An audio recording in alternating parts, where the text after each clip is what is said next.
photo print cake, pineapple cake आहे,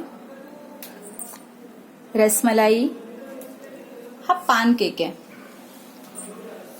then हा red velvet आहे ज्याला जेल इफेक्ट दिलेला आहे, ब्लॅक फॉरेस्ट, हा गनाश केक आहे, हा एक स्पॉन्ज बनवलाय आम्ही टी टाइम केक सारखं, सगळ्यांची आवडती डॉल,